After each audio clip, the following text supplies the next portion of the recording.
తుఫాన్ తాకిడికి గుంటూరు నగరం ముంపుకు గురికాకుండా ఉండటం కోసం నగర కమిషనర్ ఇక్కడ కె. శ్రీనివాసులు నందివెలుగు రోడ్లో విస్తృతంగా పర్యటిస్తూ తగు జాగ్రత్తలు సూచిస్తున్నారు ప్రజలకు. గాంధీ స్టాచ్యూ దగ్గర నుంచి టువర్డ్స్ నందివెలుగు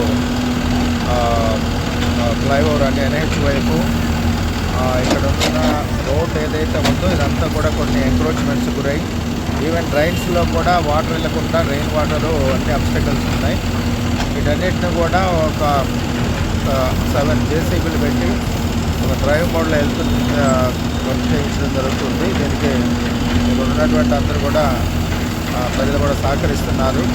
వాళ్ళని కన్విన్స్ చేసేదంతా చేస్తే తద్వారా రోడ్డు మీద పడ్డ నీళ్లు డ్రైన్స్లోకి వెళ్ళడానికి మార్గం ఈజీ అవుతుంది. ఈ విధంగా గుంటూరు టౌన్లో మొత్తం కూడా నెక్స్ట్ 1 వీక్లో ఒక డ్రైవ్ మోడ్లో వెళ్తాం. ఎందుకంటే ఇప్పుడు తుఫాన్లు పడేటప్పుడు వాటర్ ఎటుపోవాలో తెలియక పల్ల ప్రదేశాలకు వెళ్ళిపోతుంది.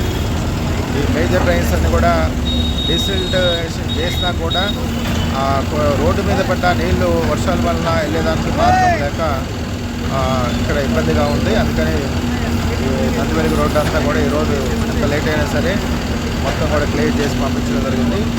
ఇట్లా పేజ్డ్ మేనర్లో గుంటూరు నగరంలో అన్ని రోడ్లు కూడా ఈ విధంగా చేసి రోడ్స్ విశాలంగా ఉన్న చోట ఫుట్పాత్లు తదితర గ్రీనరీ అంతా కూడా డెవలప్ చేసి నగరం శుభ్రంగా ఆహ్లాదకరంగా గ్రీనరీగా ఉండేదానికి నగరపాలక సంస్థ తరఫున అన్ని చర్యలు తీసుకోవడం జరుగుతుంది.